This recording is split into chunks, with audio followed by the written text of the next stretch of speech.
Bonsoir à tous.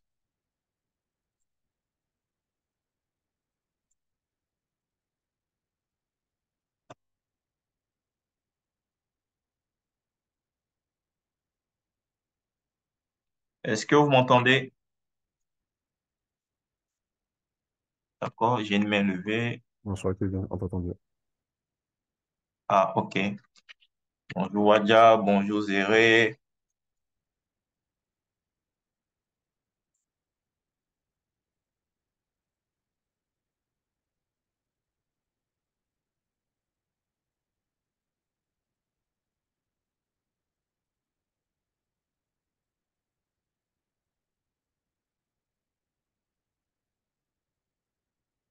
Ok, je vois la main de Zéré et de Déa qui sont levées.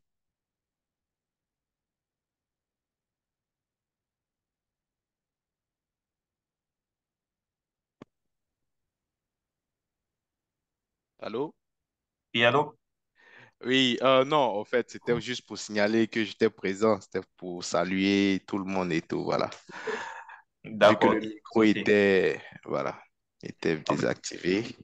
on a verrouillé les micros par défaut, vu que souvent en entrant, il y a des gens qui sont en ville à cette heure. Et avec les bruits des véhicules, pour éviter de distraire, on a coupé. Mais lors de Ouais, la session questions-réponses, ça sera ouvert. Allô? d'accord, je comprends parfaitement.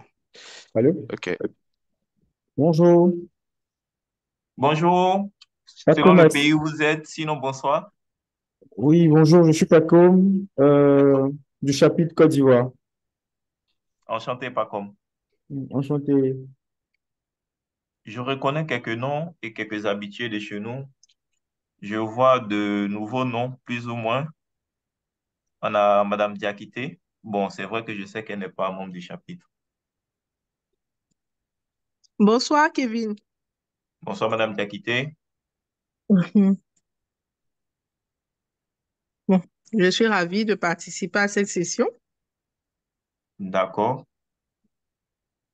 À Donc, part DA, tous les autres sont du chapitre. OK.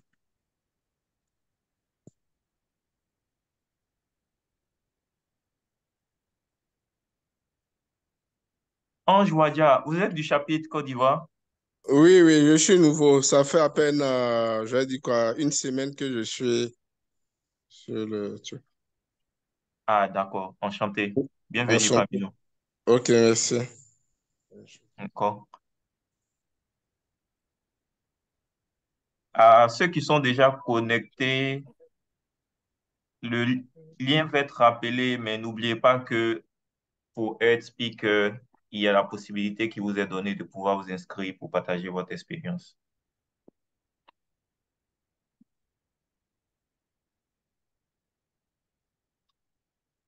Encore 3 minutes pour ceux qui ont décidé de se connecter à l'heure. Il faudrait que peut-être que pour la prochaine fois, je prévoie une musique de fond. Tout à fait. Pour nous faire patienter à la salle. D'accord. On pourra faire des petits jeux, mettre des chansons de 3 époques différentes et puis voir. Alors, on risque d'être emballé par la musique du coup.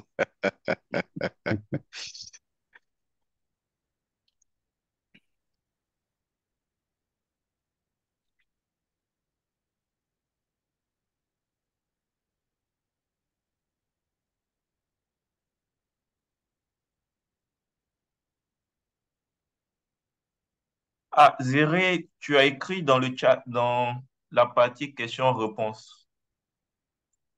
Est-ce que vous avez accès au chat? Oui, effectivement, c'était juste avant que le micro soit ouvert, vu que tu me posais Ah, la ok. question, donc du coup, j'ai répondu là-bas. Ah, ok. J'espère que j'ai pas piché, hein. Non. En Ah, fait, je m'inquiétais que le chat soit fermé. non, c'est tout à fait disponible. C'est plutôt la discussion qui est fermée, mais les questions-réponses est ouvert. Ah, ok. Non, il faut que je l'ouvre. Bonsoir à tous. Oui, et je l'ouvre pour que si vous avez... Je ferme le micro.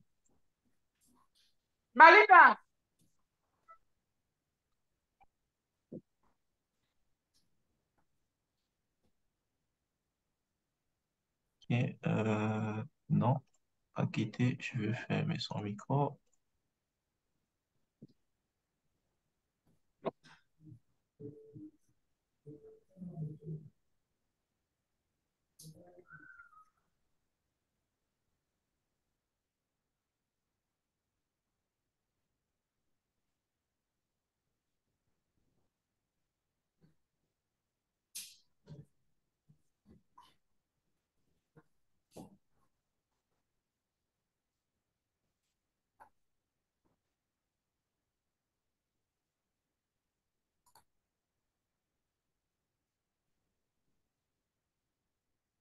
Aristide, si tu es avec nous, on commence dans 1 minute où on permet à certaines personnes de se connecter. Là, il y a des personnes qui ont fait l'effort d'être à l'heure. Ok. Bonsoir à Vu qu'on tous, aura- j'espère qu'on Bonsoir à tous. m'entend. Ah, ok, on a Olivier avec nous. Allô? On te reçoit, Oui, Saint-Cyr. On bonsoir. t'entend bien, Nous Olivier. nous entendons parfaitement bien. J'espère qu'on m'entend. Oui, parfaitement bien.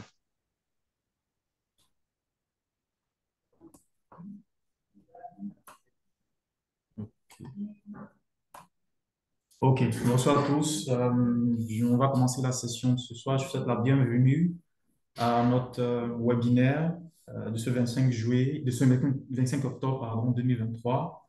Ce webinaire a pour thème adopter les bons outils pour une gestion de projet efficace. Alors, je suis Ado Franck Olivier Ado, vice-président en charge des événements. J'aurai la charge ce soir d'assurer la modération. Donc, le thème, comme je l'ai souligné, est adopter les bons outils pour une gestion de projet efficace. Et on a le plaisir ce soir d'avoir M. Alcide Tano, qui sera notre panéliste, pour nous enrichir donc sa riche expérience sur ce thème. On va commencer par présenter l'agenda de notre session. Dans un premier temps, nous allons présenter succinctement les activités du chapitre. Ensuite, nous allons entrer dans le vif du sujet à travers le webinaire de ce soir animé par Citano. Pour rappel, le thème, donc, c'est adopter les bons outils pour une gestion de projet efficace. Et en troisième point, nous aurons une phase de questions et réponses.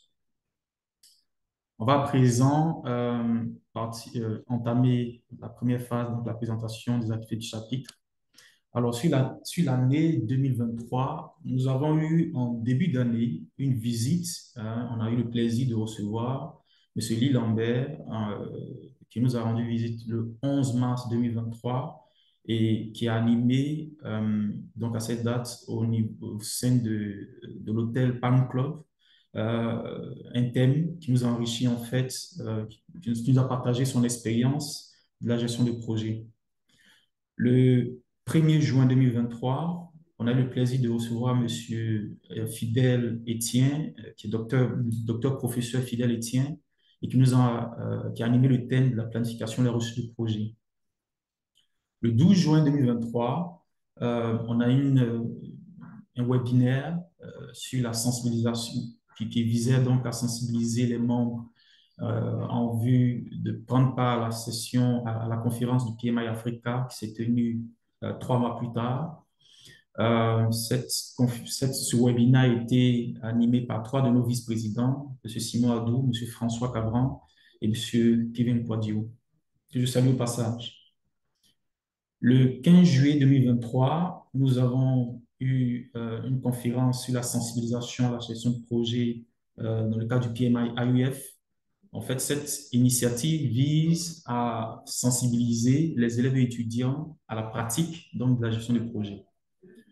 Le 27 juillet 2023, nous avons eu un webinaire animé par le vice-président Blaise Assilou, donc notre ami Blaise Assilou, sur le thème de comment explorer les opportunités donc, au sein du PMI. Du 10 au 12 septembre 2023, à Nairobi, au Kenya, s'est tenue la conférence PMI Africa sur le thème de The Africa We Want, Together We Can.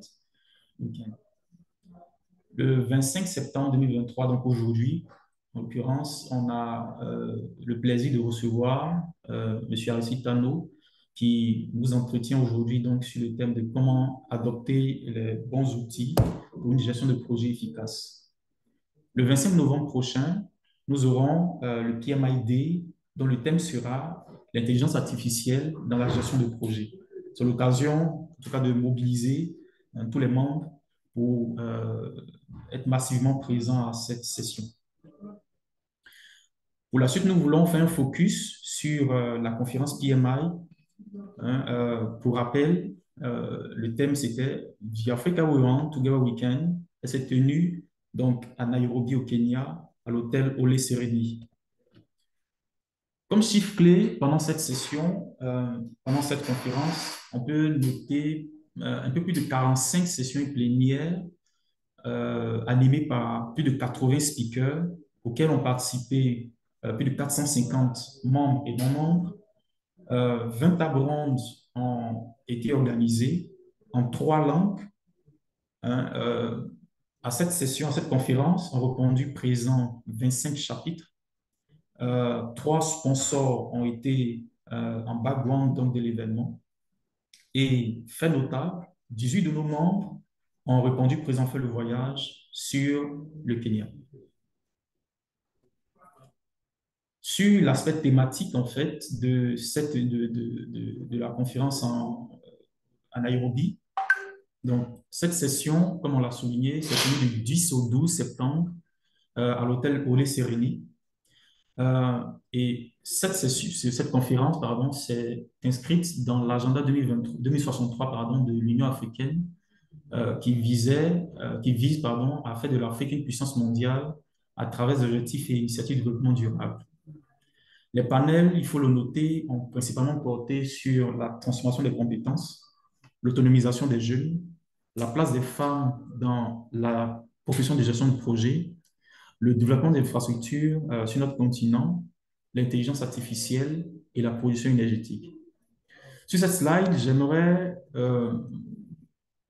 que vous voyez avec moi faire un focus en fait sur l'image en bas à droite, où on note, ça c'était pendant l'intervention du président de PMI Africa, qui, à l'entame donc de la conférence, qui avait mis en exergue cette image qui m'avait particulièrement marqué. Donc, on voit à droite une image d'un magazine, The Economist, qui présentait l'Afrique sans espoir en 2000.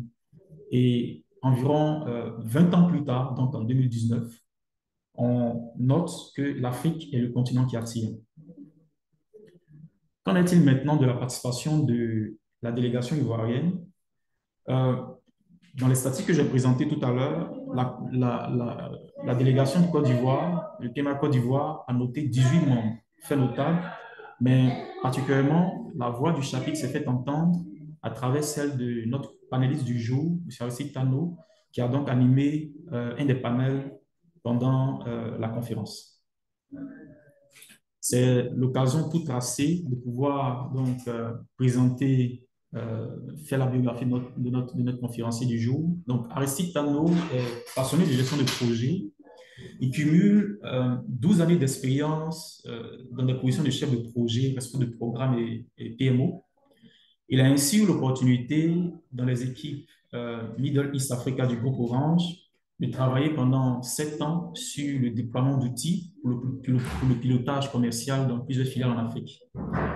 Depuis janvier 2022, il a eu la chance de travailler sur le renforcement des processus de gouvernance et de pilotage des projets et programmes chez ESP, qui est un cabinet de conseil en stratégie et investissement.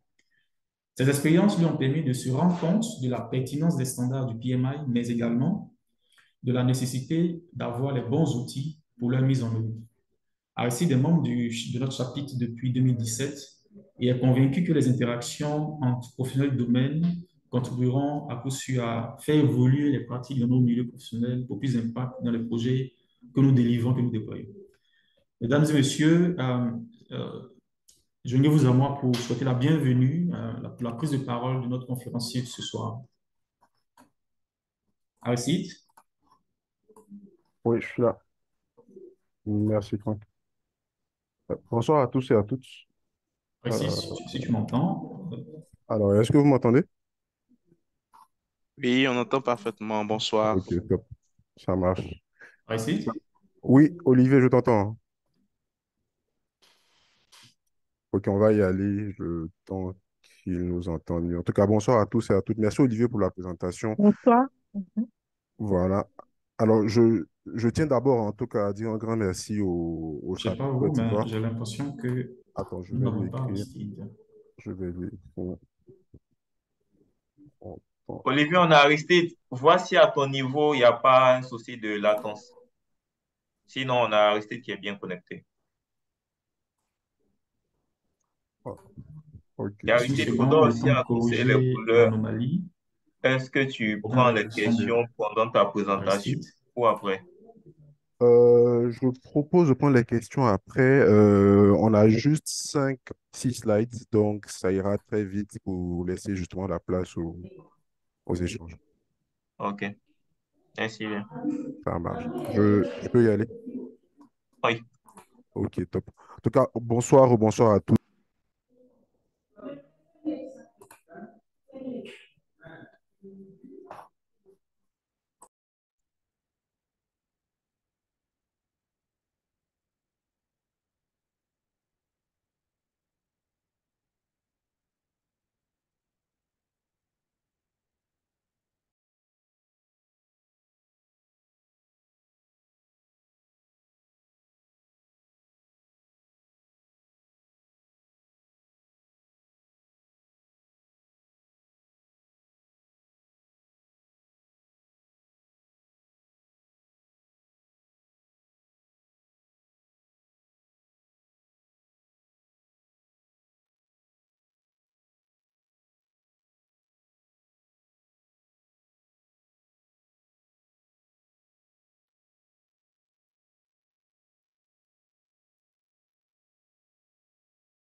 Toujours, on me dit le...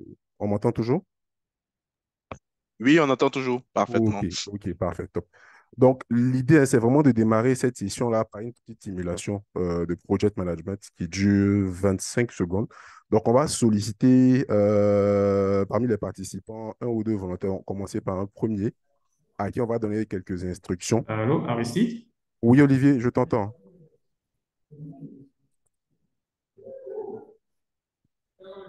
Olivier, je Vas-y, t'entends. Aristide, je Tu l'appelle. m'entends? Est-ce que tu peux te déconnecter et te reconnecter, s'il te plaît? Euh, Aristide, vas-y, je l'appelle. Je pense que c'est un problème de ça, latence. ça marche. Donc voilà, l'idée c'était vraiment de commencer par une petite simulation. Je vais partager le lien dans le chat et si on peut avoir un volontaire pour cette simulation-là rapide, ça permettra de bien situer les échanges et la problématique qu'on veut aborder. Donc vous me dites quand vous voyez le lien et si quelqu'un souhaite voilà, se lancer pour cette petite simulation, on y va. Elle dure à peine 25 secondes. Donc voilà, c'est pas quelque chose de compliqué. Est-ce que vous avez reçu le lien? Non, le lien Ah, n'apparaît pas encore. ok, je l'ai mis dans la discussion. Alors, je vais vérifier.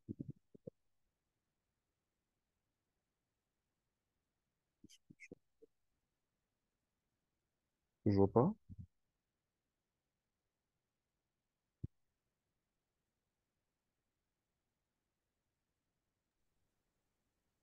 Est-ce... Aristide, est-ce que tu Oui. envoies à tout le monde ou à... Regarde si tu l'envoies au spectateur. Alors, comment est-ce que je l'envoie au spectateur? Quelle option je choisis? Question-réponse ou discussion? Discussion. Discussion, d'accord. Donc, je renvoie.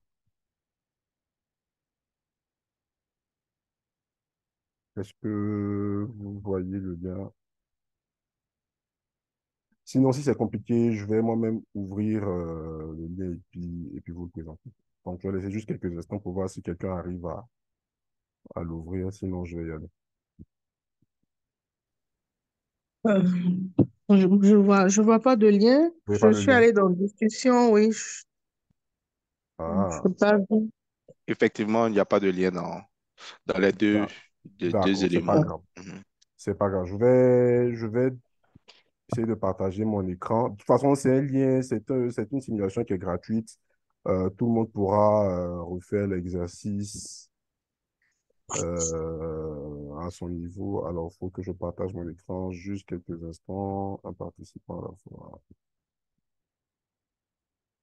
Kevin, est-ce que je peux partager mon écran là? Je pense que j'ai pas la même peau. Oui, tu peux. Alors, je n'y arrive pas.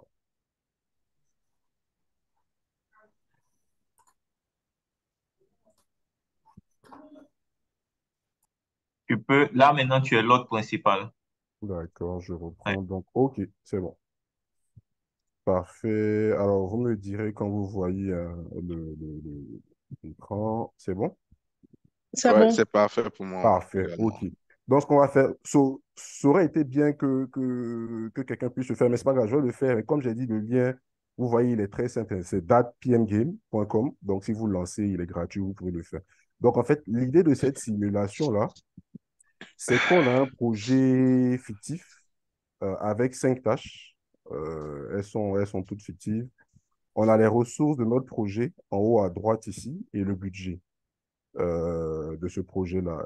L'idée, elle est simple, c'est d'affecter les ressources aux différentes tâches du projet et puis de cliquer sur Start et on a automatiquement la timeline du projet qui se met en route. Le point, c'est qu'à tout moment, en fait, dans la vie du projet, on peut faire pause et ajuster le paramétrage en termes d'allocation. Donc, je vais le faire déjà une première fois que vous puissiez voir l'idée, le refaire une seconde fois et ça permettra de bien lancer les échanges. Si vous voulez faire des commentaires, donc pour m'aider également à faire les assignations, n'hésitez pas. Donc, on a cinq tâches. On a cinq personnes là. On nous dit que Vicky a un niveau moyen. Donc, je vais la mettre. euh, Vicky a un niveau moyen. Jane is slow and low cost. Je vais la mettre sur la première tâche. N'hésitez pas, hein, si vous avez des commentaires. La deuxième tâche, alors je vais prendre John. On nous dit qu'il y a aussi low cost. Et j'ai les trois dernières tâches sur lesquelles je vais mettre Vicky. Ensuite, je vais mettre qui? Je vais mettre Anne. Et vous remarquerez que je suis obligé d'utiliser une ressource deux fois parce qu'on a 5 tâches et 4 ressources. Est-ce que quelqu'un a une suggestion à me faire pour l'assignation d'une personne à cette dernière ressource? Enfin, d'une ressource à cette dernière tâche. Euh, Ou des suggestions pour modifier les personnes qui ont déjà été allouées.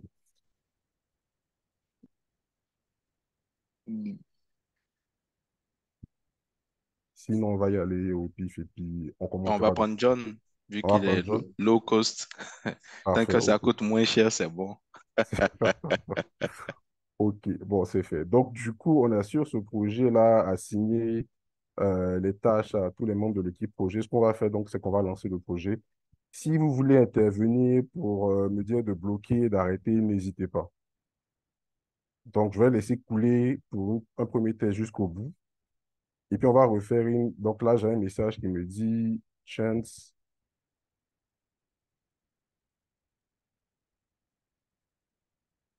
J'ai déjà là une information qui me dit que mon staff fait un burn-out.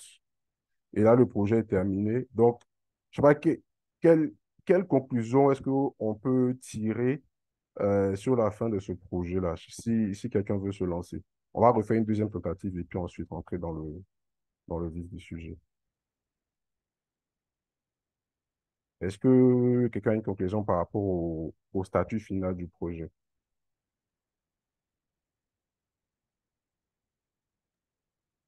Peut-être, D'accord. Aristide, si tu Alors, traduis pour nous les Est-ce que- francophones. euh, Mhm. voilà. Écoute, on a les 5 tâches hein, qui ont été lancées. Et là, le projet il est Mhm. terminé. On est arrivé à la cinquième semaine. Le projet Semaine. est Mhm. terminé. Maintenant, l'idée, c'est Mhm. de...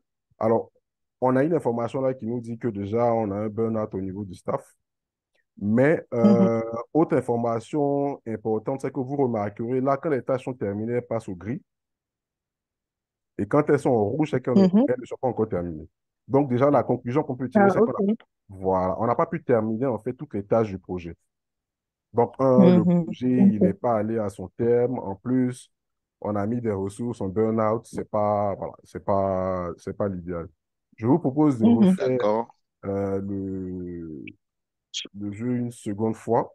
Si vous avez D'accord. des indications, des consignes, n'hésitez pas à me les communiquer pour que je puisse terminer mon projet dans de bonnes conditions. Donc là, on a encore 5 tâches. Est-ce que quelqu'un a déjà un commentaire à faire sur l'agencement des tâches? Est-ce qu'il y a quelque chose qui vous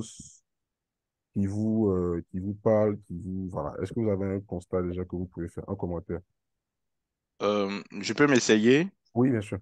D'accord. Alors, tel que je vois Mhm, l'agencement des différentes tâches, mhm. je me rends compte qu'il y a des tâches qui ont des interconnexions C'est de ça. liens de type fin-début. OK. Quand je prends la première, deuxième et troisième Mhm. les premières, deuxième et troisième tâches, on a des liens de type fin de but. Donc, on doit terminer afin de passer au suivant. Et également, on a deux tâches en dessous C'est qui, ça. elles, ne sont pas liées à l'ordonnancement. Ce qui veut dire que sur notre projet, les deux tâches du dessous, là, peuvent être effectuées, je me dis, hein, de Mhm, mhm. manière visuels comme ça peuvent être effectués, peu importe l'endroit de notre timeline, pourvu que ça n'arrive pas à déborder du délai du week 5 qui nous donne, où il y a le Mhm. jalon, enfin. Tout J'espère à que fait. c'est le jalon qui est C'est bien ça. positionné, C'est bien ça. On a un voilà, le jalon de jalon début, de un jalon fin. de fin.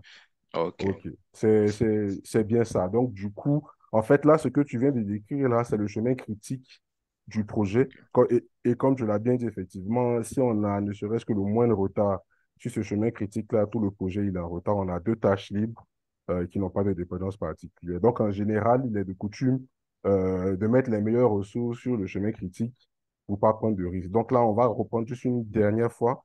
Donc, on a une ressource qui est chère, une ressource qui est moyenne, une ressource qui est lente et low cost et une ressource qui est moyenne. Ce que j'ai envie de faire, donc, c'est de mettre sur le chemin critique les ressources, je vais dire, les plus efficaces a priori. Donc, déjà, je vais mettre Oui. Anne. Voilà. Pour la deuxième Mhm. tâche, est-ce que vous pouvez me suggérer une autre ressource? La deuxième tâche, On peut C'est prendre sur le Marc. chemin critique. Bon, désolé. Bon, On oui, pourrait prendre Marc, oui, vu qu'il ok. coûte cher et que la tâche n'est pas aussi longue, donc on peut le mettre là-bas, le Ok. temps que, voilà. Ouais. Pour la troisième tâche, je pense qu'on va mettre Jean, hein, pour pas prendre de risques. ok. Voilà. Et puis Oui, oui. voilà. Et puis les deux dernières tâches, bon, on va mettre peut-être celui qui est lent et low cost, ou du moins celle. Bon, c'est pas très genré leur jeu, hein. Pourquoi c'est la femme qui est low cost? Bon. Et puis ensuite, on va remettre peut-être Marc, non, Anne. Marc, oui. Voilà. Ah, Bon, Marc, allons-y. On va mettre Marc, donc, qui était sur la seconde tâche. Marc, ouais. Voilà. Mhm. Donc, on va lancer. Ok. Euh, notre jeu a démarré, notre projet a démarré. Donc, la première tâche avance bien. La deuxième tâche a démarré. Donc, on nous dit déjà qu'on est over budget. Donc, j'ai envie de faire pause. Parce qu'on est over budget. Et on voit que c'est Marc, en fait, voilà, dont les coûts ont dépassé Qui, ce qui était initialement qui prévu. coûte cher. Voilà. Donc, on va remettre peut-être Anne encore. Bon, on espère que ça ne va pas trop fatiguer. Là, on nous donne un message. OK. On nous dit que la tâche 4 a bien avancé. OK. On va lancer la tâche 4 qui est dessus, c'est Jeanne. Donc, on va la mettre dessus. On va poursuivre. Mais ça devait compliquer notre histoire. Euh, donc, pour la seconde fois, on n'a pas terminé toutes les tâches du projet. On a réussi à équilibrer le budget. Mhm. Bon, voilà. Je pense que c'était bon. On a pu faire ces 2 simulations-là. Je propose Mhm. justement sur la base de ce jeu-là de poursuivre. Je vais donc revenir sur la présentation. Moi, Et, je peux émettre une question. Bien sûr. Bien Ah, sûr. ok, d'accord, je ne vais pas faire long. Oui. Alors, merci déjà pour l'outil qui est partagé. Ouais. Ce que je voudrais savoir, il n'y a pas de possibilité de double allocation dans les Si, simulations. On ne si, pourrait pas arriver. si, on peut. Là même, tu vois, on en avait une, Jane, qui était sur deux tâches. Alors non, quand je parle de double allocation, je fais Mhm. allusion à plutôt double ressource, deux ressources sur une tâche et non Ah, non, non, dans la façon dont ils ont conçu le jeu, ah, effectivement, on peut avoir des ressources sur une tâche. ok, d'accord. Ah, ok, ça marche. Je vais essayer de revenir sur le support de la présentation. Je ne sais pas si Franck nous entend. Je vais peut-être Oui, arrêter de partager et te laisser afficher à on nouveau. m'entend? On t'entend. Donc, je te Ok. laisse afficher à nouveau la J'ai presse. un petit souci de micro, d'écouteur. Donc, euh, Je te laisse afficher la présentation ou tu veux que je le fasse dès que tout de suite. je vais mettre la présentation. Voilà, vas-y. Ok, ok. Ok,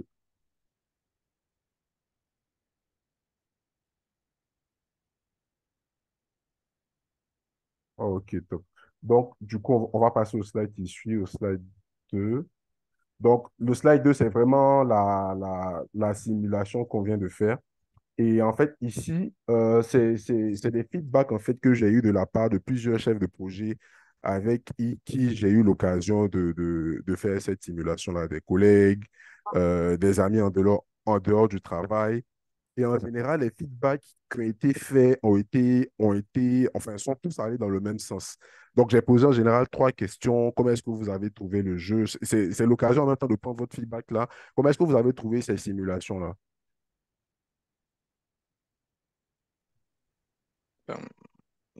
Euh, je peux m'essayer. Oui, bien sûr, bien sûr. D'accord. Alors, j'ai trouvé la simulation plutôt intéressante.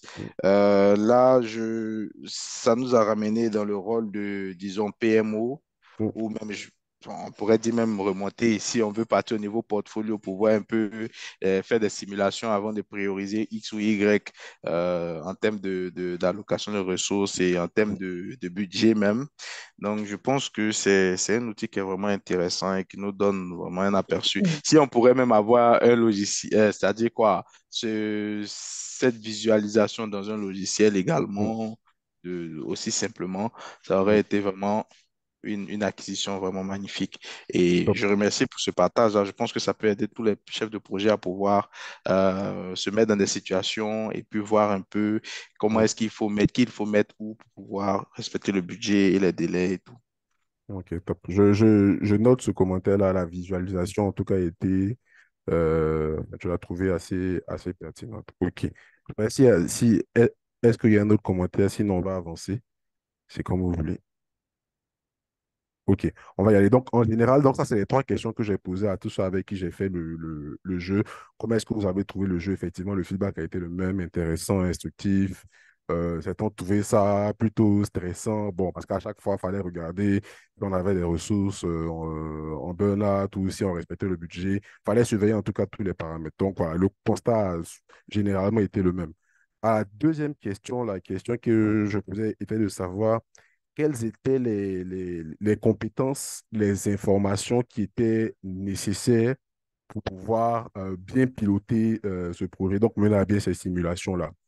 En général, les retours donc, que j'ai eus, c'était fallait pouvoir bien estimer le temps des tâches, fallait être capable enfin, being able to pivot, donc faire pause et pouvoir adapter la façon dont on avait organisé les ressources. Certains ont dit qu'il fallait bien connaître ces équipes parce que les informations qu'on avait en haut à droite étaient assez pertinentes sur le fait de savoir qu'on a telle ressource qui est rapide, low cost ou pas assez. Certains ont remonté le fait qu'il fallait pouvoir maîtriser les éléments de budget et le coût des ressources. Il y a un élément qui est revenu à chaque fois, c'est qu'il fallait vraiment faire attention au chemin critique parce que c'est là qu'on avait parfois de gros retards donc qui impactaient toute la vie du projet.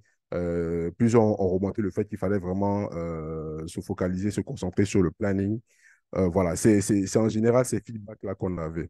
Et à la dernière question, et c'est de là en fait qu'est partie la réflexion sur l'importance d'utiliser les bons outils donc, pour une gestion de projet efficace. La dernière question, c'était donc, euh, qu'est-ce qui serait impossible à faire dans la façon dont vous conduisez vos projets au quotidien? Donc, en général, les réponses qui revenaient, c'était impossible de déléguer les tâches parce que je suis sous-staffé. D'autres ont dit, bon, c'est vraiment difficile pour moi de faire pause et de pouvoir réajuster tout mon projet parce que là, dans la simulation, on pouvait à tout moment faire pause et puis réaffecter les ressources aux différentes tâches. Certains ont dit, je n'ai pas le plein leadership sur mon projet, c'est-à-dire que je ne peux pas forcément décider, notamment des allocations et des ressources avec lesquelles je travaille. Plusieurs ont dit, je n'ai pas forcément la vue sur les indicateurs clés de la vie de mon projet, donc les KPI du projet. Plusieurs ont aussi dit c'est impossible de manager le chemin critique dans la façon dont je gère mon projet. Parce que voilà, dans les outils que j'utilise, ce n'est pas forcément une information que j'ai. C'est en général les feedbacks que j'ai eus. Olivier, si on peut passer au slide qui suit.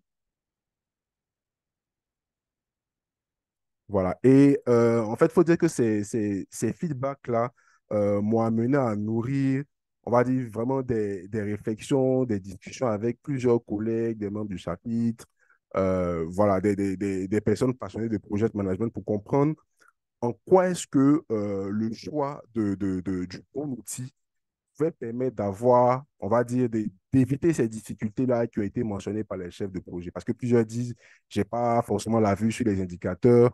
Je pense que celui qui intervenait tout à l'heure pour donner ce commentaire disait que la visualisation serait quelque chose d'assez intéressant si on pouvait l'avoir au quotidien enfin, dans nos projets. Quand j'ai eu ces feedbacks-là, le premier constat, ou du moins la première réflexion que je me suis faite, était de me dire, en fait, en réalité, selon l'outil qu'on utilise, donc qu'on soit dans des projets agiles ou dans des projets en waterfall, en fait, on a des outils qui nous permettent d'avoir cette visibilité-là, d'avoir toutes ces informations sur euh, le niveau de consommation de mes ressources, est-ce que je suis en surcoût, de voir mon chemin critique. En fait, en général, selon l'outil que l'on choisit, c'est des informations qu'on peut avoir. Et donc, du coup, ça m'a fait comprendre que, en fait, dans notre façon de conduire les projets, je me mets dedans parce que c'est aussi quelque chose que j'ai connu. Parfois, on ne fait pas forcément attention à l'outil que l'on utilise et aux outputs, donc aux informations qui nous renvoient pour bien piloter nos projets. Donc, le premier constat que j'ai fait, il est parti de moi-même et de plusieurs personnes avec qui j'ai échangé, c'est que d'entre nous ont commencé la gestion de projet avec Excel. Donc, on liste les différentes tâches, on met les porteurs, on met les dates de début, les dates de fin et puis on avance. Si quelqu'un n'a pas commencé avec Excel, qui le disent, en tout cas, en général, la plupart de ceux avec qui j'échange confirment que voilà, on a tous commencé avec Excel. C'est l'outil de base quand on commence la gestion de projet. Le point est que avec Excel, alors, Excel est intéressant, mais le vrai sujet, c'est que pour afficher, par exemple, le chemin critique avec Excel, c'est compliqué. Il faut avoir énormément de formules qu'on a mis dans l'outil pour pouvoir voir le chemin critique. Sinon, de base, ce qu'on fait avec Excel, comme je le disais, on liste les tâches, on met les porteurs, on met les dates de début, les dates de fin, et puis en fonction de l'évolution du projet, voilà, si X me dit qu'il n'a pas pu avancer, je lui demande, bon, quand est-ce que tu vas finaliser la tâche et je mets à jour la date de fin. En général, c'est ce qui se passe. Je ne sais pas si vous l'avez, si vous avez eu l'occasion de passer par là, mais en général, quand on est sur des projets d'une centaine de tâches où on a mis des dates de début et des dates de fin, faire la mise à jour, c'est compliqué. Parce que si on a des tâches qui sont liées, on a une tâche à la ligne 3 qui est liée à une tâche à la ligne 98, se promener dans le fichier Excel-là et changer la date de fin de la première tâche qui conditionne la date de début, c'est vraiment quelque chose de compliqué. Alors que quand on utilise les bons outils, notamment MS Project, si on est dans des projets, on va dire en cycle en V, c'est quelque chose d'assez automatique. Et j'ai souvent l'habitude de dire, ceux qui ont fait MS Project, c'est Microsoft, c'est les mêmes qui avaient fait Excel. Donc, ils ont fait MS Project. MS Project existe depuis 1984. C'est certainement parce qu'ils se sont rendus compte que Excel avait des limites. Donc, ils ont jugé bon de développer un outil Donc, il y avait d'autres fonctionnalités qui permettaient de mettre en œuvre, voilà, d'afficher en tout cas plusieurs informations. Ça, c'est le premier point. Bon, supposons que maintenant on est dans une structure donc, qui investit dans les bons outils. On n'est plus forcément avec Excel, on a des outils comme Trello, Project, Monday.com, Teamwork, Jira. Bon, donc maintenant on va dire, on n'est plus sur un outil basique, on est sur un outil, on va dire, un peu plus élaboré qui nous permet de faire pas mal de choses. Souvent, après, vous me le confirmerez ou pas, souvent le challenge qu'on a, c'est même au niveau de l'investissement, donc de l'achat ou de l'usage de ces outils. Parce que ce qui se passe, c'est que le management va nous dire très rapidement, OK, maintenant on a acheté ton outil. Prouve-nous qu'avec ton outil, on arrive à avoir un retour sur investissement clé. Qu'est-ce qui fait que, parce que tu utilises cet outil-là, on va gagner plus d'argent? C'est une question, une problématique qui en réalité est très difficile à adresser parce que si j'ai un outil aujourd'hui, je ne peux pas justifier que demain, on va faire plus de chiffre d'affaires.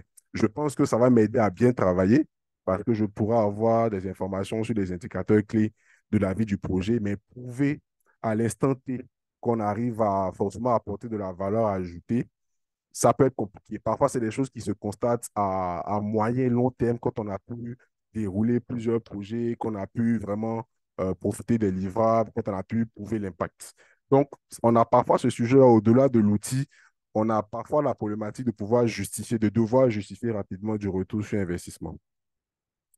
Le troisième sujet qui est ressorti donc des discussions sur en quoi est-ce que la pertinence, donc le choix des bons outils, peut nous aider à bien piloter nos projets, c'est vraiment le fait que parfois dans nos organisations, il peut y avoir des difficultés. Donc, on a l'outil, mais si j'ai un outil que je n'ai pas l'information sur quel est le budget de mon projet, si j'ai un outil que je n'ai pas l'information sur quelles sont les ressources exactes qui travaillent sur mon projet, vous conviendrez avec moi que c'est comme si j'ai une voiture sans carburant. Donc, j'ai un bel outil, mais je n'ai pas les informations pour le faire fonctionner. Et in fine, si tu peux avancer, donc on a une dernière image. En fait, ces trois constats-là, donc déjà s'assurer qu'on ait un bon outil et à un certain niveau de projet qu'on n'utilise pas forcément Excel, qui est très basique.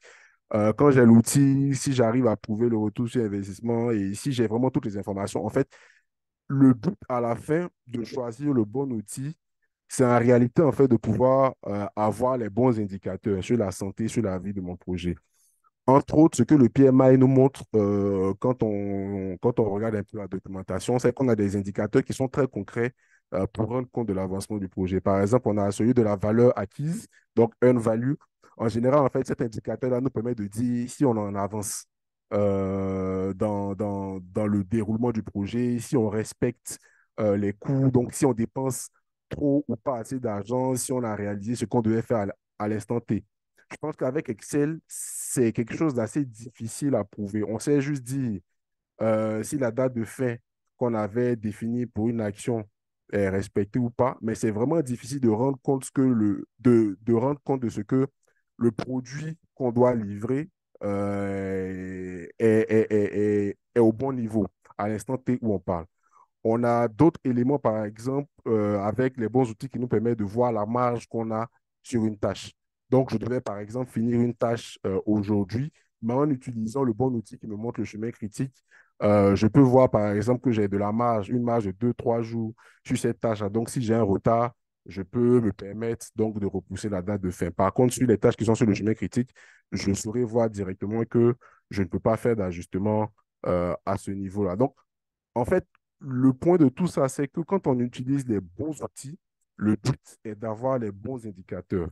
Et si je suis dans des projets agiles, les indicateurs qui vont m'intéresser, par exemple, c'est des indicateurs comme la vélocité, le burn down chart, pour voir, par exemple, si j'arrive à livrer mes fonctionnalités dans les délais, en tout cas dans les délais prévus dans mon sprint. Bref, on ne va pas rentrer dans ces éléments techniques-là, mais réellement, le choix du bon outil nous permettra d'avoir les bonnes informations selon le type de projet dans lequel on est. Franck Olivier, je vais te demander d'avancer. On pourra revenir éventuellement sur ces éléments-là dans la phase de questions et de réponses. Euh, L'idée ici était vraiment d'attirer l'attention sur le fait que c'est urgent. Ce n'est pas un nice to have, donc ce n'est pas quelque chose. En fait, on n'est pas dans une situation où il faut se dire si j'ai le bon outil, si j'ai l'outil parfait, c'est tant mieux. Sinon, je continue de faire avec ce que j'ai. Euh, j'ai été tenté en pro d'expliquer pourquoi est-ce que c'est vraiment urgent dans les projets qu'on gère au quotidien de s'arranger à avoir les bons outils. Plutôt que de venir tenter d'expliquer par moi-même ce que j'ai voulu faire. Donc, c'est de partager quelques éléments qui ressortent de quelques livres donc, que j'ai eu l'occasion de lire et de parcourir. Et il se trouve que ces livres-là, à un moment donné, abordent un peu la problématique des outils. Le premier, donc la version française, c'est le pianiste déchaîné. C'est un livre en gros qui a été écrit en 1952, mais qui dit une chose, pour ne pas rentrer dans trop de détails.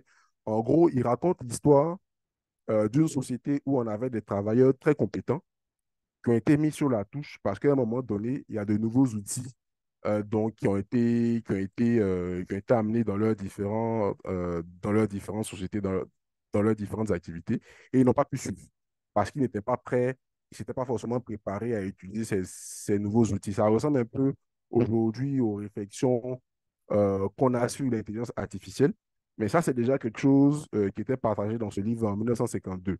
L'auteur avait vraiment voulu mettre l'accent sur le fait que si on ne se prépare pas si on ne se prépare pas à utiliser les bons outils, à un moment donné, on est dépassé et on est vraiment mis de côté. Donc, dans ce livre, on avait vraiment une minorité de personnes qui étaient encore, on va dire, en activité.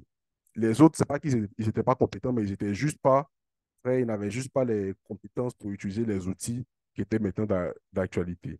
Le deuxième livre, en gros, qui aborde un peu la problématique des outils, c'est Sapiens donc qui a été un best-seller. Donc, en gros, l'un des éléments que l'auteur fait ressortir dans cet outil-là, c'est que l'adoption des outils a toujours marqué des étapes décisives dans la vie de l'humanité. Donc là, on parle même plus seulement de gestion de projet. De façon générale, à un moment donné, il dit dans son livre que le fait que l'homme ait pu utiliser le feu a fait qu'il est passé en haut dans la chaîne alimentaire. Sinon, naturellement, l'homme n'est pas plus fort que le lion ou n'est pas plus fort que l'éléphant. Mais le fait qu'il puisse utiliser ses mains, le fait qu'il puisse utiliser la pierre, tailler la pierre polie, bon, ça nous ramène un peu au truc qu'on a vu à l'école.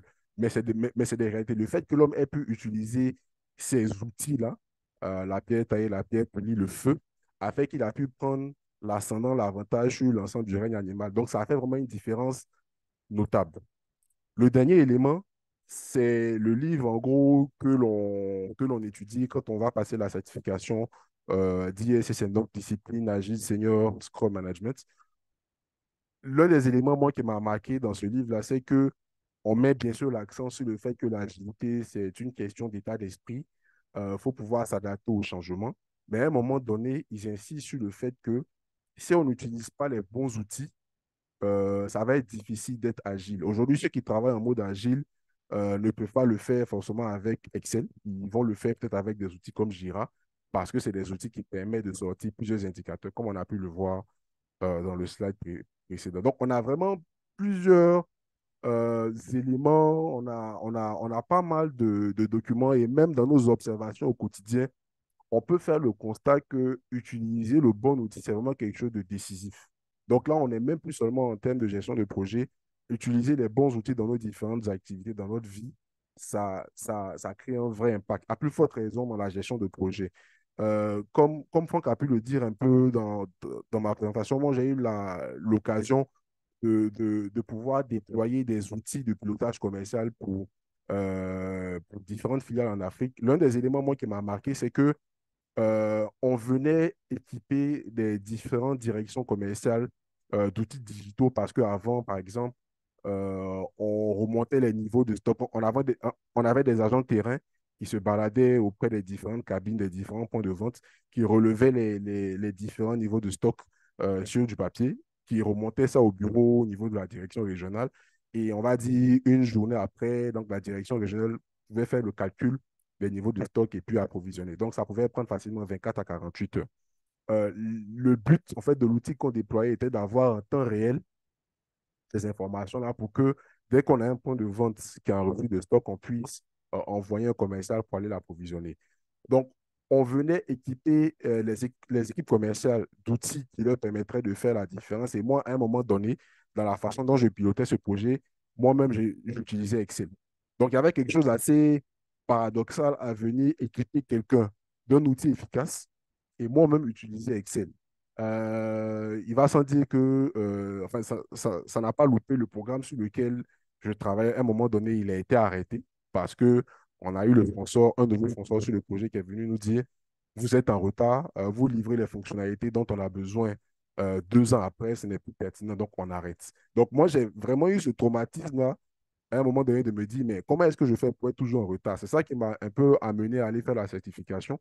Et je me suis rendu compte que justement, les standards que le PMI nous donnait nous permettaient d'avoir les bons indicateurs en temps réel pour savoir si on était en retard et prendre les actions de mitigation nécessaires. Donc, j'ai eu la chance, moi, de pouvoir retravailler à nouveau sur ce programme-là, mais à un moment donné, je me disais, c'est plus possible pour moi qui ai fait la certification de continuer à utiliser Excel parce qu'avec Excel, je ne peux pas avoir les indicateurs, ne pas vivre les mêmes échecs que j'ai eu. Donc, concrètement, ce qui s'est passé, c'est qu'en utilisant les bons outils, donc notamment MS Project, j'ai pu livrer plusieurs projets dans les délais qu'on avait validés avec le client. Pourquoi? Parce que à chaque moment, on savait dire lorsqu'un acteur était en retard, bon, comme toi, tu es en retard sur ta tâche, le projet va être en retard d'une semaine. On remontait automatiquement l'information au sponsor qui lui disait, bon, pourquoi est-ce que cette personne est en retard? La personne disait, bon, parce que je suis affecté sur une autre tâche. Donc, le sponsor pouvait à tout moment dire, bon, je dépriorise l'autre tâche sur laquelle je travaille, focalise-toi sur ce projet parce que c'est important pour nous.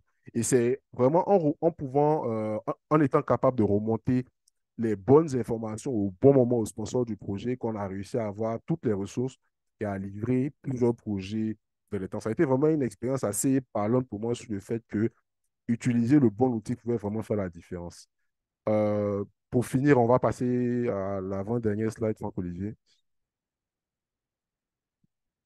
Voilà. L'avant-dernière slide, c'est vraiment en termes peut-être de, si je peux le dire ainsi, recommandations, en tout cas de tips qui peuvent permettre d'utiliser les bons outils. Concrètement, en fait, on peut avoir le bon outil, comme je le disais tout à l'heure, on peut avoir une voiture automatique, mais si j'ai jamais conduit de véhicule automatique, que je n'ai conduit que des manières, ça va être difficile. Donc, il y a tout d'abord une question d'état d'esprit. Comment est-ce qu'on peut adopter, utiliser les bons outils pour être efficace dans la façon dont on gère les projets? Le premier tip, en tout cas, que j'ai pu noter, c'est qu'il faut être celui qui va chercher les bons outils. Donc, on peut être dans une société où, de façon historique, ils ont toujours utilisé un outil A, mais en tant que chef de projet, je dois peut-être me rendre compte des limites de cet outil-là et être celui qui cherche si sur le marché, on n'a pas des outils plus pertinents qui vont me permettre de mieux faire mon travail. Donc, il faut vraiment qu'on puisse anticiper et être force de proposition. Ça ne veut pas dire forcément que du jour au lendemain, on aura les outils dont on a besoin pour faire le travail, mais au moins, on aura pu exprimer le point que, ben, avec l'outil que j'ai, je ne peux pas être efficace. Si vous m'équipez de tel outil, je pourrais mieux faire mon travail. Donc, vraiment, pouvoir sortir de la routine, des outils qu'on utilise depuis longtemps et pouvoir faire les recommandations, ça peut être un élément déterminant, donc dans l'état d'esprit. Le deuxième élément, je pense, qui peut être intéressant pour utiliser les bons outils, donc bien utiliser les bons outils et faire la différence, c'est vraiment se focaliser sur les indicateurs. Donc, j'ai voulu prendre cette image-là des supporters japonais lors de la dernière Coupe du Monde. Si vous avez vu un peu cette image-là sur les différents médias, ce qui se passait, c'est qu'après leur match, les supporters japonais ne quittaient pas directement le stade. Donc, leur équipe jouait quand leur équipe est partie. Ils restaient dans le stade pour nettoyer, donc ramasser les déchets, donc laisser le stade propre. Ce que ça m'évoque, c'est que parfois, en tant que chef de projet, on est uniquement focalisé sur les livrables. Donc, il faut que je livre, il faut que je livre, il faut que je livre. Moi, on ne se préoccupe pas souvent de savoir, enfin, on ne prend pas souvent du recul pour savoir comment est-ce que mon projet avance. On ne fait pas forcément le focus sur les indicateurs, sur les risques. Donc, vraiment, il y a plein d'éléments, en fait, qu'on laisse tomber pour se focaliser uniquement sur le contenu. Ce que les standards du PMI nous montrent, c'est qu'un projet, c'est aussi bien du contenu, mais il y a aussi plein d'éléments annexes, la forme, la gestion des risques, les coûts, la gestion des parties prenantes. C'est des éléments sur lesquels il faut pouvoir prendre du recul. Et le fait est qu'avec les bons outils, on peut avoir des informations qui vont nous permettre de mieux travailler sur le contenu. Et le dernier élément, peut-être en termes de tips que j'ai envie de partager, c'est vraiment le fait que on se rend vite compte, en tout cas moi c'est l'expérience que j'ai pu vivre, que quand on a les bons outils, on arrive vraiment à se concentrer sur la valeur que l'on veut créer. Je prenais l'exemple tout à l'heure de quand on a un projet, par exemple, à 100 ou 150 tâches, donc pour les gros projets, ça peut nous prendre énormément de temps juste pour faire la mise à jour du projet et pouvoir communiquer aux différentes parties prenantes où est-ce qu'on en est et quelle va être la date de fin. Quand on a le bon outil, c'est vraiment des choses qui se font automatiquement. Moi, de l'expérience que j'ai eue avec certains outils comme MS Project, avec Jira, quand on enseigne automatiquement l'avancement par les différents membres de l'équipe projet, on a automatiquement certaines informations. Si certaines ressources sont surutilisées, si on va atterrir avant ou après la date de fin du projet. Et avec ces informations-là, on a vraiment la possibilité de se focaliser sur des éléments qui apportent de la valeur. On peut vraiment faire des propositions très concrètes sur comment est-ce qu'on peut mieux délivrer, comment est-ce qu'on peut même agencer le contenu que voilà, le bénéficiaire du projet puisse vraiment avoir les impacts qu'il souhaite. Donc, c'est vraiment peut-être trois leçons que j'ai pu tirer à titre personnel et d'échanges que j'ai eu avec des pairs. Donc, que j'ai envie peut-être de mettre sur la table ici. Et peut-être pour finir, Franck Olivier, si on peut aller au dernier slide, c'est vraiment peut-être la phrase, je pense, qui est ressortie de ces discussions, de ces réflexions-là, c'est que, en fait, l'état d'esprit, il est important. Donc, il faut vraiment avoir le bon état d'esprit pour faire la gestion de projet, vraiment être en mode anticipation, pouvoir bien réfléchir, en tout cas, à la façon dont je planifie mon projet. Donc, l'état d'esprit, c'est la base. Mais en fait, la finalité est souvent conditionnée par les outils qu'on utilise. Donc, je pense qu'on est tous de très bons chefs de projet, ou alors en tout cas, on travaille pour le faire avec l'expérience qu'on a chaque jour. On arrive à améliorer la façon dont on pilote nos projets. Mais le point, c'est que si on a le bon état d'esprit, si on a la bonne expérience, si on n'a pas le bon outil, ça va vraiment être difficile de pouvoir faire des différences. Donc voilà, c'est vraiment ces quelques slides là que je voulais, ces éléments de réflexion que je voulais partager avec vous. L'idée, c'est vraiment de nourrir la discussion et puis voilà, voir comment est-ce qu'ensemble on peut trouver les bons tips, les bonnes pratiques pour pas vraiment capitaliser sur l'ensemble des outils qu'on a. Voilà, c'était tout pour moi. Voilà, je suis preneur des différentes questions. Merci. Ok, merci.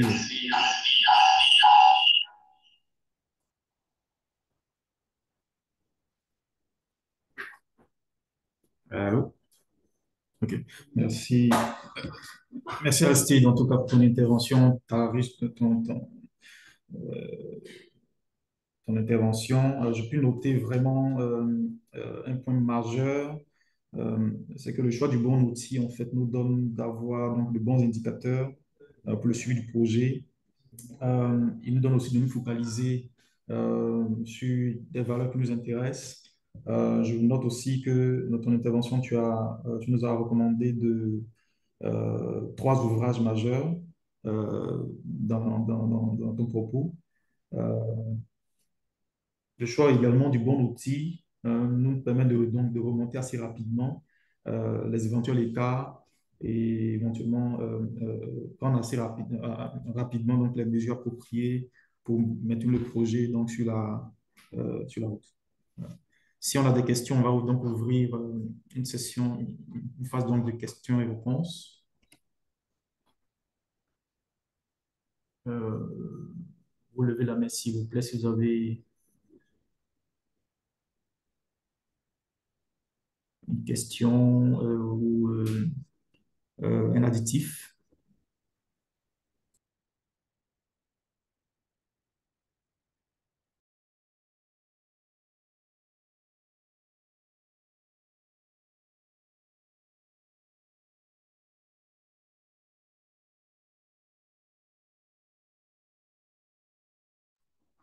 On a Monsieur Vadabla.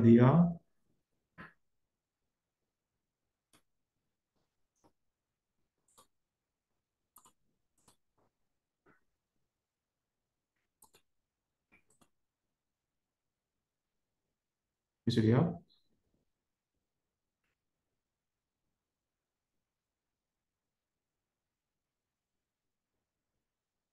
Alors, Monsieur Léa, vous êtes présent?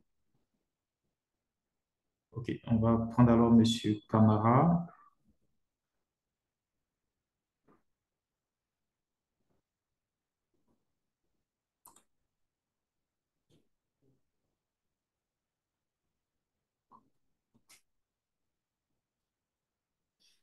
Auquel cas,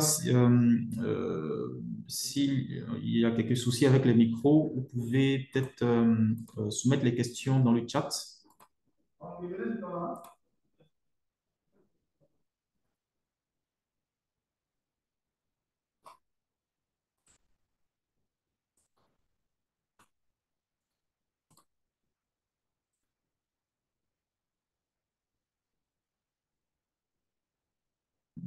Madame Diakité.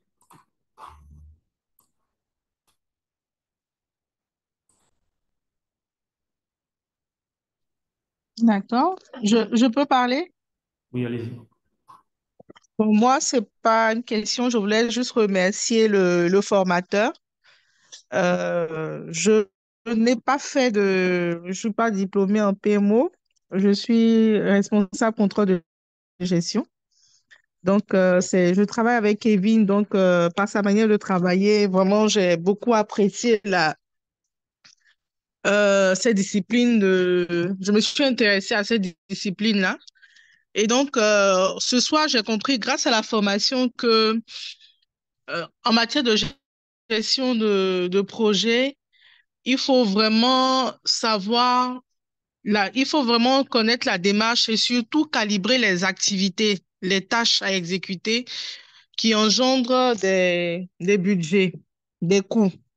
Donc, avec la simulation, on s'est rendu compte que lorsque les choses ne sont pas correctement agencées,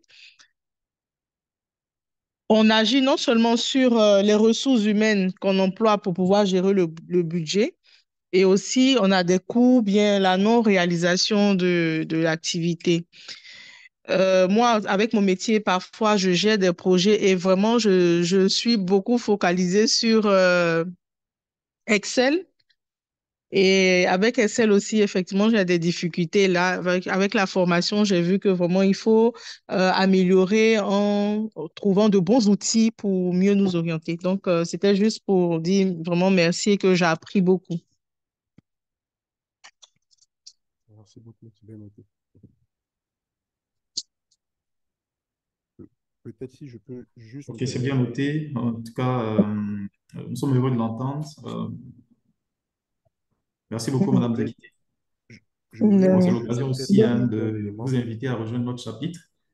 Euh, D'accord. Puisque vous avez vu Kevin, votre collègue, Mhm. voilà, il a été un peu comme l'ambassadeur, donc c'est l'occasion de vous inviter aussi à rejoindre notre chapitre. C'est compris, c'est compris. Ça, en tout cas, ça m'intéresse. Donc, je vais adhérer. OK, très bien. Monsieur Essan,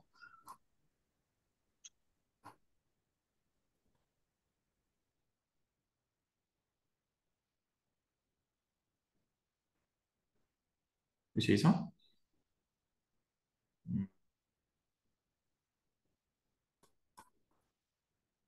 je crois bien que les paramétrages de la réunion, désolé vraiment pour ces petits ratés. Monsieur Essan, si vous pouvez poser votre question via le chat.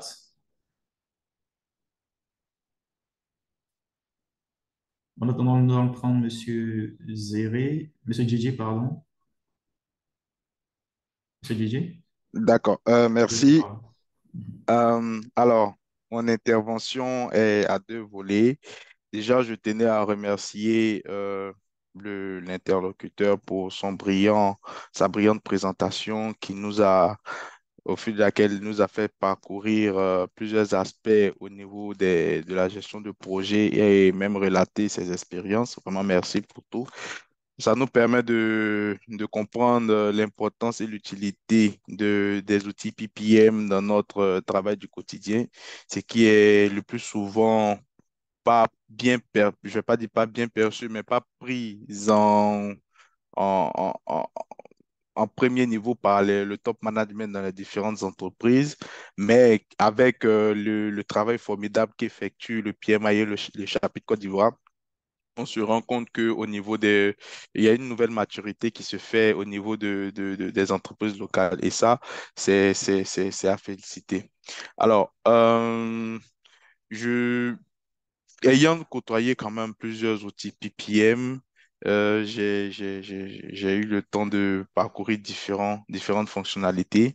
Mais moi, ma question se situerait au niveau des outils qu'ils pourraient nous proposer, voilà, qui pourraient nous proposer des outils peut-être open source, gratuits, qui pourraient nous proposer, qu'on pourrait utiliser au quotidien. Je prends le cas d'un jeune project manager qui intègre une entreprise et qui n'a pas ce coffre nécessaire là pour pouvoir solliciter l'acquisition d'un outil vraiment collaboratif coûteux, parce que ça aussi c'est une réalité, les outils collaboratifs en PPM sont coûteux. Quels deux ou trois outils qu'il pourrait proposer à ce jeune PM-là afin que celui-ci puisse prendre en main les projets de son entreprise. Voilà ma préoccupation. Bon, ma question, du moins. Merci pour la question. Je ne sais pas si on Et m'entend. Allô? merci. Oui, on m'entend? Oui, allô, oui, on entend. Oui, Bon, top. j'entends parfaitement à mon niveau, je sais pas, Ok, peut-être. top. Non, c'est bon, merci. Bon, moi, je veux vraiment vous dire merci pour la question. Je pense que c'est une question super pertinente. Est-ce que aujourd'hui j'ai une recommandation en termes d'outils, je vais dire gratuits, pour pouvoir vraiment bien piloter les projets, en tout cas comparativement aux outils payants? Ma réponse, ça va être non. J'avoue, hein, personnellement, j'étais pris, en tout cas, dans la nécessité d'avoir de très bons outils pour pouvoir travailler sur mes projets. Donc, j'avoue, j'ai vraiment fait le focus sur, voilà, sur des outils qui, malheureusement, aujourd'hui sont tous payants, notamment MS Project, Jira et autres. Jira, je pense que j'ai eu l'occasion de l'utiliser. C'était un outil qui était utilisé dans l'entreprise où j'étais à l'époque, donc pour le déploiement de la solution. Là, actuellement, au niveau de ESP, la société a également investi dans un outil, mais c'est des outils payants. MS Project, j'ai fait l'acquisition à titre personnel. Je pense que c'est un vrai sujet de réflexion pour le PMI Côte d'Ivoire, de voir quels outils on pourrait trouver pour justement faire la promotion des bonnes pratiques en matière de gestion de projet. Je pense que c'est une vraie préoccupation. Ça ouvre potentiellement la voie à des réflexions, à des activités spécifiques. Donc, à date, je n'ai pas connaissance d'outils gratuits qui fournissent en tout cas des indicateurs pertinents, mais je suis convaincu que si on cherche, on peut trouver. C'est un peu la même chose qui m'est arrivé quand je cherchais un outil pour faire la simulation. Juste en entrant sur Google, j'ai pu trouver l'outil de simulation qu'on a vu. Donc, je pense qu'il y en a probablement. Voilà, ça peut être l'occasion de faire des réflexions dans ce sens-là. D'accord, Voilà. c'est bien noté, merci. Ok. Les Dernière gars, je crois qu'il question. y a d'autres qui ont écrit dans le chat vu qu'ils ont du mal avec le micro. Le chat et puis la Oui. section questions-réponses. Oui. Alors, la question de Monsieur Essan, la question est de savoir si le présentateur peut recommander de bons outils de gestion de projet en fonction des types de projets. Euh, alors, je pense que ça. Bon, moi, j'en ai trois que j'ai particulièrement utilisés. Donc, ça, c'est ceux vraiment que j'ai pu utiliser dans le cadre de mon expérience. Mais comme j'ai pu le dire, l'idée, c'est vraiment de prendre le temps pour chercher. Ce que j'ai utilisé, par exemple, pour des projets en cycle en V, donc des projets classiques, hein, prédictifs, c'est MS Project. Donc, MS Project, vraiment pour tout ce qui n'est pas agile. Aujourd'hui, pour moi, c'est l'outil idéal pour avoir en tout cas les indicateurs dont on a besoin pour piloter son projet. Hmm. Pour tout ce qui est projet agile, l'expérience que j'ai pu avoir, c'est qu'avec des outils comme Jira, donc c'est vraiment celui que j'ai le plus utilisé en termes de projet d'outils. pour l'agilité. Jira, aujourd'hui, pour moi, est un outil qui fait assez bien l'affaire. J'ai aussi eu l'occasion peut-être d'expérimenter des outils comme Monday.com ou Teamwork, qui est l'outil que j'utilise aujourd'hui.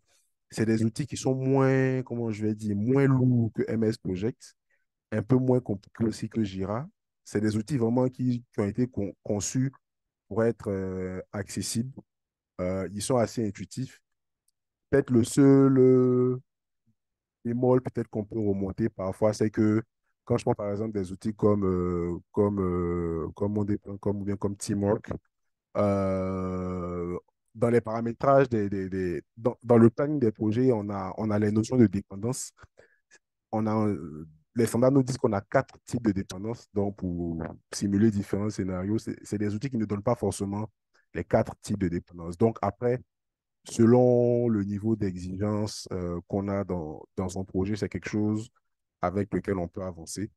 Mais voilà, tout dépend vraiment je vais dire, du niveau de criticité du projet dans lequel on est. Mais voilà, en termes de retour d'expérience, c'est ces outils-là que j'ai pu utiliser.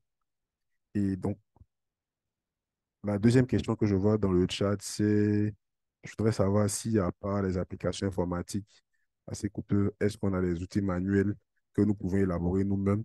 Je pense on peut souvent voir sur LinkedIn des personnes qui partagent des liens avec des fichiers Excel où ils ont déjà prédéfini un certain nombre de formules qui nous permettent d'avoir ces informations-là. Je pense que ça peut être une alternative pour ne pas, enfin, si on ne veut pas forcément faire l'investissement.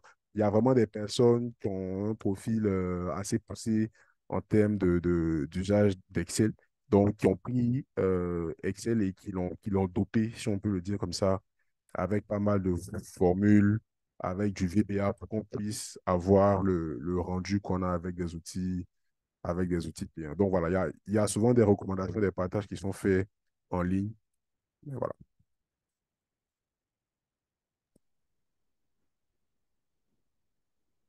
On a également Monsieur Waris euh, qui a levé la main. Monsieur Waris, vous avez la parole. Allô, c'est bon? Bonsoir. Est-ce qu'on m'entend bien? Oui, on t'entend. Bonsoir, Oui, Nassim. très bien. D'accord. Donc, merci aux formateurs et puis au PMI d'avoir organisé déjà cet event-là. Et merci aux formateurs, en tout cas, pour son intervention, pour moi, est un sujet très, très important, euh, malheureusement, qui est méconnu ou bien qui n'est pas approfondie, voilà, dans nos organisations. Et quand quelque chose est méconnu, bon, finalement, les gens s'y intéressent pas. Et malheureusement, ça va être l'une des causes ou bien l'une des conséquences, voilà, vraiment des résultats qu'on a sur les projets. Donc, ceci étant, j'ai vu une question sur est-ce qu'on a des outils libres, etc. Donc, ce que je peux citer, c'est que vous avez Project Libre. Project en anglais, comme vous l'entendrez, et libre simplement comme vous l'écrivez en français, qui est, on va dire, c'est une version libre de MS Project. Voilà. Enfin, c'est pas fait par MS Project, mais c'est une version imitée euh, qui va prendre environ 70%, je dirais entre 60 et 70% des fonctionnalités de MS Project, mais jusqu'aux versions 2013. Voilà, parce que MS Project, tu as des versions, donc jusqu'aux versions 2013. Et donc, c'est un outil qui est en train d'être enrichi progressivement, voilà, pour essayer de rattraper un peu, on va dire, les versions actuelles d'MS Project. Ah, donc, c'est ce que je peux recommander. Si vous tapez sur Google, Project Libre, vous allez trouver le lien. Après, je crois que je dois avoir un manuel de formation dessus. Bon, après, je verrai si le PMI laisse le contact de quelqu'un, etc. Vous pourrez le partager. Maintenant, après, bon, mon intervention au-delà des outils, c'est que l'outil ne va pas planifier en fait pour l'individu. Voilà, c'est vrai que c'est bien de faire de la planification et tout. Mais après, quand on évolue dans la pratique, l'outil ne planifie pas pour l'individu. C'est ce que l'individu dit que l'outil fait. Et si malheureusement l'individu ne dit pas ce qu'il faut dire, vous aurez un outil qui ne serait tout juste pas utile. Voilà. Donc, quand on évolue dans la chaîne de planification, on va constater que bien vrai qu'il y a des entreprises ou bien des professionnels qui utilisent des outils X ou Y, parfois ça ne donne pas forcément les bons résultats. Donc, la cause profonde, c'est vraiment le message que je passe à l'outil qui porte vraiment sur le contenu de la gestion des projets. Donc, c'est également de suggérer pour dire, ben, si vous avez un outil, pour que ça fonctionne bien, vous devez en fait comprendre parfaitement la gestion des projets. Voilà, par exemple, à l'intérieur, je sais on n'a pas beaucoup de temps pour échanger, mais par exemple, à l'intérieur de l'outil, si vous n'avez pas la bonne gestion du temps, un outil, par exemple, va vous donner vraiment beaucoup d'erreurs. Voilà. Par exemple, on ne planifie pas sur 365 jours, par exemple, dans une année. Donc, vous pouvez trouver des outils où vous planifiez sur 365 jours. Donc, ça va jamais passer. Vous serez toujours en retard. Bon, après, on pourra approfondir le sujet sur d'autres angles. Voilà. Et puis, ce que je veux ajouter aussi, peut-être, qui pourrait être des perspectives de réflexion ou d'amélioration, c'est que ces outils-là, même ce qu'on a cité, ou même le MS Project, ce sont des outils qui ont une limite. On va dire c'est des outils monoprojets. Monoprojet, ça veut dire que vous planifiez un projet et vous y allez avec. Donc, pour un PM, un chef de projet, ça va. Euh, et surtout lorsqu'il est consultant ou bien lorsqu'il est surtout dans le domaine du bâtiment, etc., ça va, c'est plus adapté. Par contre, quand vous rentrez dans une organisation, ces outils monoprojets-là, en fait, ont des limites. Parce que les uns sont confrontés à devoir planifier, on va dire, 10, 20 projets. Voilà. Donc, vous parlez de portfolio. Donc, quand vous commencez à parler de portfolio, les outils monoprojets sont limités. Donc, les versions MS Project améliorées ou bien d'autres versions sont excessivement chères. Donc, ce que je recommandais tout à l'heure comme Project Libre ne vous permettra pas de faire de la gestion multi-projet. Voilà, aujourd'hui, tous les outils qui font de la gestion multi-projet, donc, ils peuvent vous donner une visibilité sur un portefeuille ou de dire, ben, écoutez, je fais un projet A, euh, comment je peux savoir, bien que j'ai planifié le projet A, si j'ai des interdépendances avec des projets B ou C, le MS Project ne permet pas de le faire, ni le Project Libre. Donc, on va aller vers des outils très spécialisés, comme par exemple Orchestra, voilà, qui agrège, on va dire, N projets en fonction du langage que vous lui donnez, donc des projets, des programmes, etc., et qui vous permet de naviguer. Je pense qu'aujourd'hui, c'est l'une des problématiques de beaucoup d'entreprises. Bon. Voilà, après, il y a beaucoup de questions derrière, en fait, ou de sujets, mais bon, pour ne pas être trop long, c'était juste mes petits apports, en fait, sur les questions et puis en termes de sujets. Merci.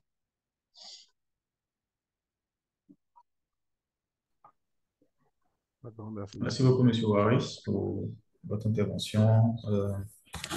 Excellente contribution. Il est 19h42. Votre webinaire tire maintenant à sa fin. J'aimerais passer la parole au panéliste pour son mot de fin et ensuite au président, s'il est présent, ou à Simon Adou, s'il est présent également. Donc,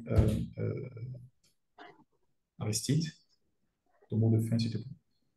Et en tout cas, merci Olivier, merci à tous, et particulièrement merci en tout cas pour les interventions, les questions, comme Assiro l'a dit, qui ont permis d'ouvrir des perspectives. Je pense que l'idée, le message clé, en tout cas, c'est vraiment pour nous tous. C'est vrai qu'on connaît le métier, on a peut-être fait des certifications ou pas, mais à un moment donné, voilà, c'est important de prendre le temps pour réfléchir sur les outils qu'on utilise, c'est quelque chose qui nous rendra vraiment beaucoup plus efficaces. Donc, en tout cas, grand merci, je pense, pour avoir nourri cette réflexion. J'espère qu'on la poursuivra par ailleurs voilà, dans nos entreprises. Voilà. Donc, c'était tout pour moi. Un grand merci. Et, voilà. Merci Aristide. Simon, si tu es là.